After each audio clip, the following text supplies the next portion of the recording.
Very good morning to everyone from Hinchingbrooke School. My name's Andrew Golding. I'm principal of this school and I've been here for 2 years. Prior to that I was principal of a school in Hertfordshire and I've been a long-term user of these products, CAT3 and now CAT4, and I do believe that they have been instrumental in moving my last school to outstanding. It became a teaching school, and obviously the intelligent use of data, and particularly data of this quality, is a significant tool in our armoury. I moved here to Hinchingbrooke School last September, so completed 1 year and almost 1 term. I've been very keen to implement the CAT4 along with my colleague Lee Walker, who started at the same time as me. I'll leave him to introduce himself in due course. So that's certainly my background. If we just move on to give you a little bit of context of this school, Hinchingbrooke is in Huntingdon in Cambridgeshire. It's a very large school. It's in fact the largest secondary school in Cambridgeshire. We have just under 2,000 pupils and a very large sixth form of 450. The school is divided academically into 4 directorates, and each directorate is run by a vice principal, and their primary concern is the quality of teaching and learning and the standards of progress and attainment. And the 4 directorates are Enterprise and Inquiry, which is all the maths and science, business and ICT, Performance and Creativity, which are those subjects like PE, art, dance, drama, music and so on, Global Citizenship, which is Modern Foreign Languages and English, and Global Society, which is the Humanities and the Social Sciences. So that's how we divide the school up academically, and the directors, who are vice principals, work with the heads of departments on the whole business of raising attainment and achievement and using all the data, and CAT4 is instrumental in that journey for us. We're also, just as an aside, looking at one of the other products called PASS, which is Pupil Attitude to School and Self, and my belief certainly is that if we can get those 2 data sets working together, at classroom teacher and form tutor level, they are very, very powerful tools to aid improvement.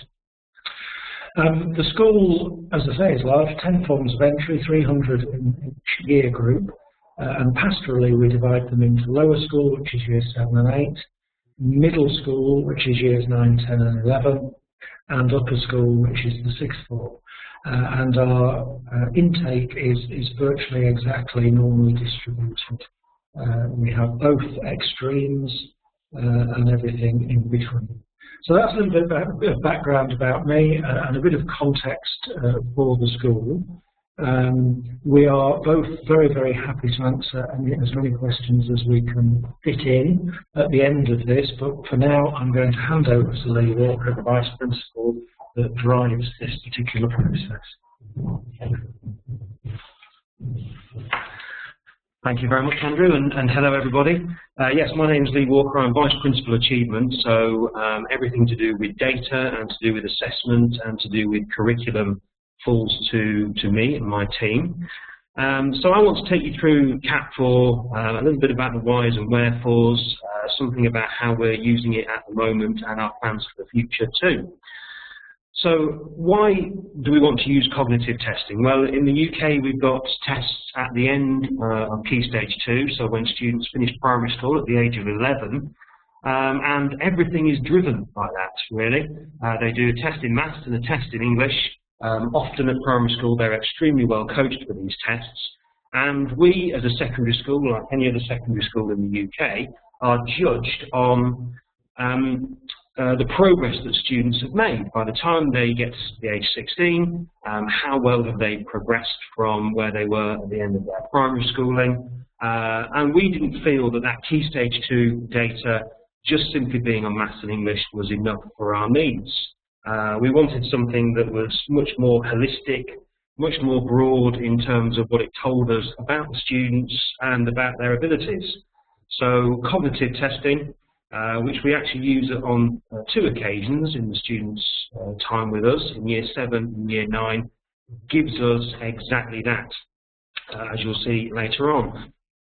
It helps us to know where the year groups sit in terms of previous year groups who've taken the test, and it gives us a much greater range of information about the pupil's ability. Cognitive testing, the results help us to set targets for students all the way through the school, and it helps us with planning our curriculum to make sure that we've got a broad enough curriculum to suit every student within the year group. So we're not averse to changing our curriculum year on year, adding individual subjects, taking things away if we feel that the student's profile, the student cohort, that particular year group would benefit from that. We've got funding in Year 7, like every school has, to advance students in English, well, in literacy and numeracy, and cognitive testing at the start of Year 7 takes away any uncertainty that there might be in terms of which students need that extra boost in literacy and numeracy. As Andrew said, we're also using PASS, another GL assessment tool, and CAT and PASS go very well together, as I'll explain at the end of my presentation. And also, cognitive testing helps us to understand something about students who arrive with us not at the normal time. So we have 300 students who join us at the end of Year 6, start of Year 7 every year, but we have a relatively low but significant number of students who come to us at any time during the 11 to 16 phase. And if we use CAT testing with them, cognitive testing allows us to very, very quickly get a picture of their abilities, so that it takes the guesswork out of which set they should go in for maths, English, for all the other subjects. So that's a little bit about why cognitive testing is right for us, but there are other cognitive tests available. Why CAT4? Well, CAT4 we feel is absolutely the best product that there is, for the simple fact that it tests so broadly.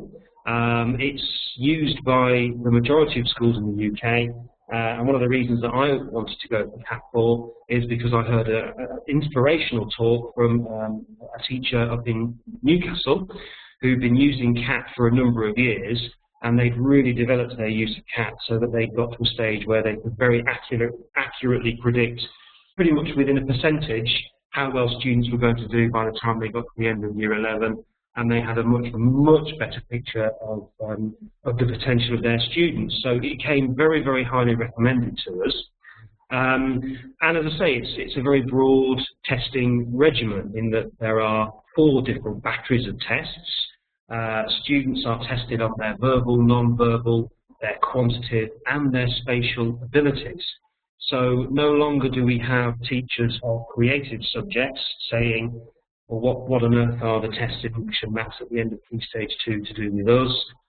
We need some information on the students' non-verbal abilities. We need to know something about how they picture shapes, and what they can do with shapes in their minds. Well, the CAT4 testing battery, all the different batteries, really help us and help our staff to understand much better what our students are capable of doing.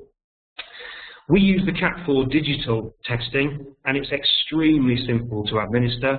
It takes about two and a quarter hours to get 300 students through the entire suite of tests, and once they've completed the test, the results are available to us straight away. So we can download reports, as you'll see shortly. We can instantly find out how our students have done. We know which questions they haven't answered, and we know their standard age score in all the 4 different aspects. So we don't have to wait. The information is available on the day. And as you'll see shortly, the reports are extremely clear and are extremely useful for a wide variety of audiences. So first of all, before we dig into the detail of the reports, I want to say a little bit about a subject very close to my own heart, target setting for students, and how we're using CAT scores to help us with our target setting. Well, we have just set targets for our current Year 10 students who've just started Key Stage 4, so they'll be 15 years of age, and they've chosen options, and of course they're doing the core subjects too. And we took their CAT tests. We used something called Fisher Family Trust alongside that, which also provides estimates for the future. We looked at each student's attendance, and I sat with the head of Year 10, and we looked at all sorts of different factors to do with those students. But predominantly, we have used the CAT aspirational grade, the CAT if challenged grade, to actually set the targets for that particular year group. It's turned out, interestingly, that in many cases the CAT aspirational grade was higher than the FFT estimate, and it's surprised us actually about the number of students who, throughout Key Stage 3, we thought that their potential was actually a little bit lower than it's turned out to be based on their CAT aspirational grade. So we've used it with our Year 10 students to set their targets, and we've produced a trajectory. We know where they'll be by the end of Year 10, where they should be by the end of Year 11. We've shared that with all of the Year 10 tutors and all of the Year 10 students, and the parents have also had a fairly detailed report home explaining what the CAT test is and telling them all about their child's potential in each of the different subjects. During those students' 2 years in Key Stage 4, we're going to review their progress against that CAT estimate, and we will adjust the grade upwards if the students are doing better than their CAT aspirational grade. And of course, it helps us to monitor their progress much more clearly because it's a grade that's based on their potential. FFT is simply based on what happened at the end of Key Stage 2. And using FFT 3 years down the line is not as reliable, anywhere near as reliable, as actually doing some testing of them as they start Year 10. Because it's all online, it fits very nicely with our management information system, so it reduces the need for lots of bits of paper. It simply, the CAT test can feed into our system, and targets can be generated very, very simply and shared across, as Andrew said, we're a very large school, shared across the site so that people instantly know what the potential of the students is. And as we go on and use CAT4 with future cohorts as they start Key Stage 4, we will find that predicting the outcomes for students gets much easier for us, and obviously helps us to intervene with students during their final 2 years of during the 2 years of Key Stage 4, so that we can offer them some extra help. So here is a chart from one of the reports that we've got on one of our Year 10 students. As you can see, this girl was aged just over 14 when she took the test. First of all, it tells us what her Key Stage 3 indicators would be. So we can compare where she was at the end of Year 9 when she took her Key Stage 3 tests with where she should have been. And we know whether she fulfilled her potential at the end of Key Stage 3. But much more importantly for us, I mentioned using CATs for target setting, because we've now got, as you can see across the top row here, because we've now got 4 standard age scores for this student, 100 being the average, the national average, we can tell that she is above average in everything. Her mean standard age score is 111, and we know that she is slightly better, performs slightly better in the spatial and the quantitative tests than the other 2, but there is no significant deviation between any of them, and she's a fairly a broadly able student. Down here we can see what her if challenged grade could be when she gets to the end of her GCSE course in any of these subjects. And over here, a very useful tool when having a conversation with the student, we can show her her probability of attaining grade A in art and design or drama or whatever it might be, and her probability of attaining a grade C, in other words, a pass in the UK, in each of these subjects. So she can clearly see that her potential in art and design and in maths is higher for an A than in the other subjects. But this is a very motivational tool to use with the student, because which student would say, well, I'm very happy to stick with my 79% chance of getting a C. They are clearly going to focus on this area here, the orange area, and they will want to attain these targets. So it helps students to understand their potential, and it helps us to make our targets, rather than just being something that we present to the students, there you are, you've got 2 years, get on with it. This is more involving with the students, and they can see quite clearly, based on these scores, what their potential is in each of the subjects. And the CAT report for the students and for the parents and for the teachers provides us with a full range of if challenged grades, a full range of subjects over here, and the percentage chance of them obtaining each grade as they work through.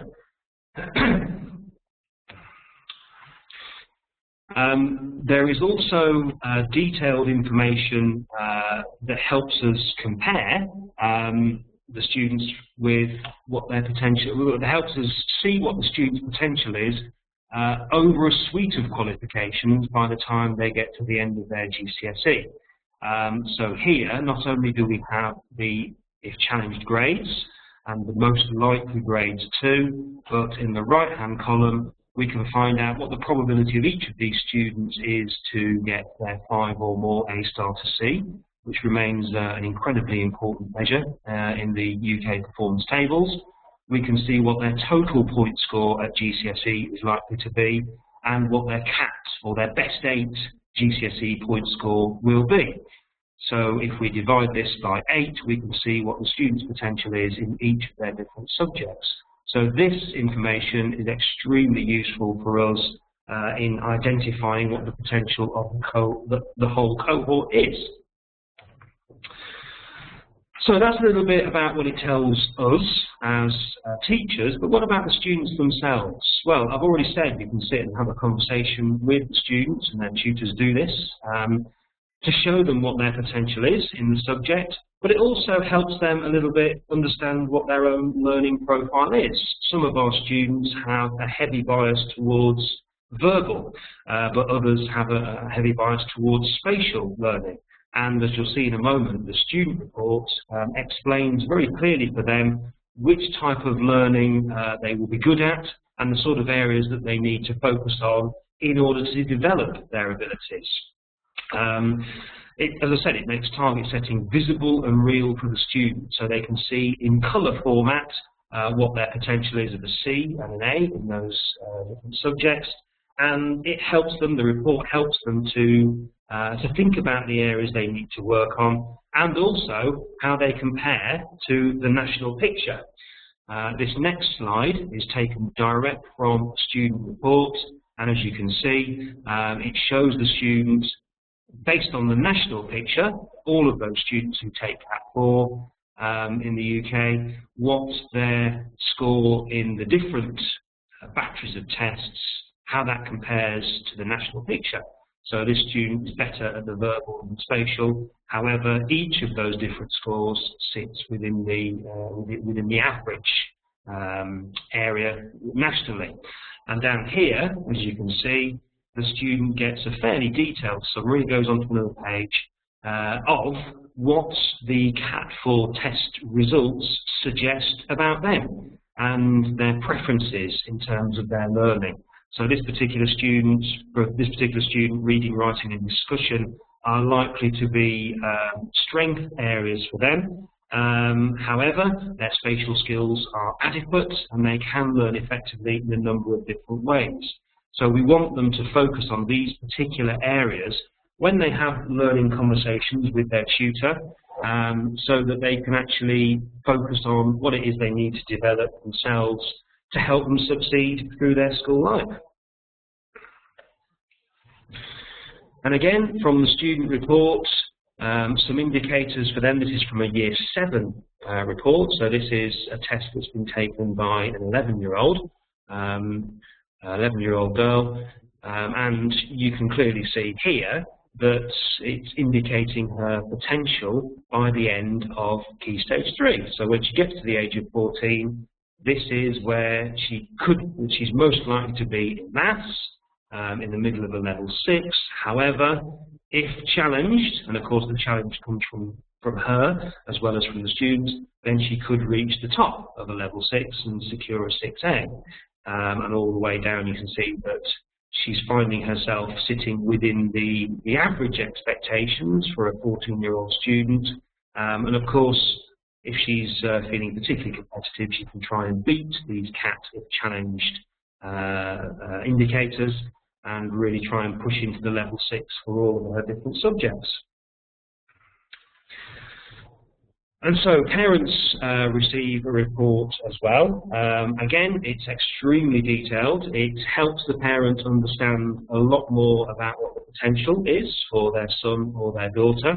It helps us to work with parents much better to suggest ways that they can support learning at home. And when we use the CATs with Year 10, and in fact we're going to use that same level of test with our Year 9 students this year, before they take their options, or choose their options, so that when the options happen in March next year, our Year 9 students will already have done their CAT test, and we'll have the full reports available to them to help them choose which particular options might be right for them.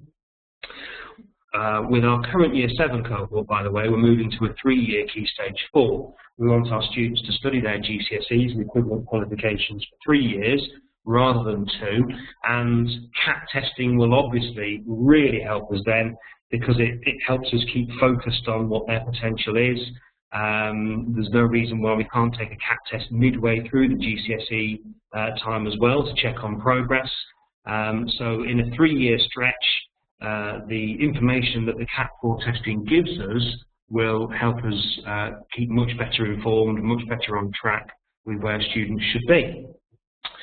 A parental report, and I blanked out the name of this particular student, but the parental report, as you can see, gives lots of information about how that student should perform, will perform, and the ways that they learn, and the things that parents can do to help their daughter in this case. So when she's doing her homework at school, she might at home lack some attention to detail, and she must read carefully. This is going to be extremely useful for parents to help their daughter actually keep on track with homework, using spatial, using visual approaches, etc. We obviously send out a detailed letter along with the report, so that the parents understand exactly what the report is telling them and how we expect them to make use of it.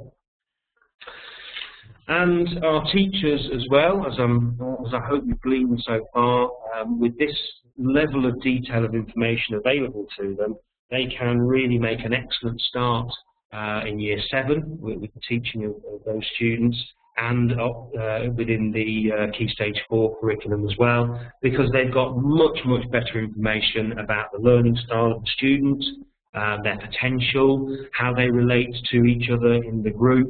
It can help teachers think about how they might seat their class, how they might want to differentiate, how they're doing group work, who they might put with whom, so they could have a great spatial learner and a great verbal learner, and somebody who's good quantitatively in the same group, and provide them with a fairly challenging task, and hopefully help them to develop those skills even further. Teachers now at Hinchingbrooke have a much better understanding of where student targets come from, rather than just being delivered to them based on the Key Stage 2 scores. They know a lot more about what the CAT test is, what sort of questions are asked, and so when the targets are set for individual groups, they understand and they appreciate where the target has come from, and there's a good deal more buy-in to the whole process of target setting. And of course, if the student is finding numbers difficult or spatial awareness is tricky, then they can, during their lessons, demonstrate progress for that particular student in an area that the CAT test has said they are lower than their fellows. So this is a good way of showing progress in lessons and showing progress as the years go on. Teachers get an incredibly detailed report. This is actually a whole year group, or most of a year group here, but they can see, we can dig into more detail so they can just have a report on their group, which looks like that. And they can see straight away who the girls and the boys are. The girls are pink dots there. In fact, there's only girls in that particular group. It's a creative textiles group in year 10. And they can get a sense of which students have got the spatial bias, which students have got the verbal bias, who is somewhere in the middle, who has a much greater spatial score than a verbal score, etc. So they can see on this diagram where each student in their group sits. They also get chart printouts like this, which will show all the students in the group, their verbal, quantitative, non-verbal, standard age score, and also the ranking within that particular group for each of the different batteries. So overall, the student at the top of the list here, they can see is first in the group because they were pretty much near the top for everything. Whereas some students, for instance, the person who's on the second row here, hasn't done so well in the quantitative test, however, was right at the top in the verbal, in the non-verbal and the spatial. So this particular student copes with abstract concepts of shape and space very, very well, but if there are their numbers, if there's something quantitative to be done in the lesson, they might not cope so well. So they can see overall where they sit and where they sit within the group in each of those different batteries. The teachers also get, a little bit like the parental report, a detailed, where in fact they find out which of their students have the extreme verbal, a moderate verbal bias, a mild verbal bias, etc., and some advice on these, what these particular groups of students find easy, what they don't find so good, and what they can expect from these particular students in terms of their written work, their discussion, their debate, their overall performance in the classroom. So as you can see, if teachers have this information before they meet a particular group, or at the start of their time with this particular group, then it will help them, as I've said, hit the ground running and really know a lot more about their group from the start. Heads of departments, heads of year, and the senior leadership team at the school also have reports available from the CAT4 testing. I've talked a lot about the target setting and how that helps us understand what the potential of a particular cohort is compared to national baseline. We also do performance management of our teachers, and it's very, very helpful to look at the CAT scores alongside the actual scores that we achieve, so that we can help teachers develop their ability to teach students who, for instance, struggle with spatial concepts or find quantitative reasoning particularly easy, but verbal reasoning not very easy. So we can use the performance of cohorts compared to their CAT potential when we're talking to teachers about their own performance in the classroom. Heads of year will get a graph, looks like this, which places each of their students into one of the 9 stay nines that the CAT4 test overall provides for us. So we can see at a glance what the individual strengths and weaknesses are of a particular cohort, how many of the students fit into the very low, the below average, etc., compared to the national baseline, which is here. We can see the same information broken down into the verbal, quantitative, the non-verbal batteries of testing. And And for the senior leadership team, we have an instant indicator of where we can expect our students to be by the end of year 9, when they get to the age of 14. What percentage of our students are expected to achieve a level 5 or a level 6 in English, Maths and Science, what their average point score will be by the end of Key Stage 3, and we have the same information whether we take the test in year 7 or in year 9 or year 10. There is always an indicator of what the potential is for students at GCSE. So we can see for this particular cohort that what we can expect is 63% for 5A to C, including English and Maths. However, this doesn't take into account the challenged grade. If you work out what we can expect with the challenged, it's a little bit nearer to 80%. And obviously this helps us, once this cohort has been through their GCSEs and we've got the results, this helps us instantly pinpoint where there's been underperformance, which particular groups of students have underperformed or overperformed, and we're much better able on results day and in our conversations with staff at the start of any new academic year to compare the potential of the students, as shown by CAT4, with their actual outcomes. And in some cases, it helps teachers understand a lot better if we haven't fulfilled our potential as a school, and it helps to motivate people the next year to do so. So a whole range of information is available to us in CAT4. We also use the pupil attitude to self and school testing, the PASS testing from GL assessment, in year 7, and our head of year 7 has done some exceptionally detailed work marrying the CAT4 tests with the PASS tests, so that we can see not only that students are scoring quite low in certain areas, but also their attitude to school is not what it should be in particular aspects. And this helps us enormously not only plan our academic intervention with particular students, but also hit the ground running a lot better with our pastoral intervention, with our mentoring, with our work with our student support officers when they pick out, when we can pick out individual students who will need some support to develop their attitude, to improve their attendance, etc., etc.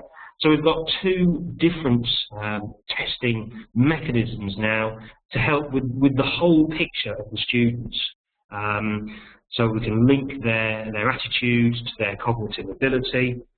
We can make sure that our intervention is cost effective, in that we're not wasting time and money picking out students who we feel might not be showing as good an attitude, or who individual teachers flag up as being causes for concern.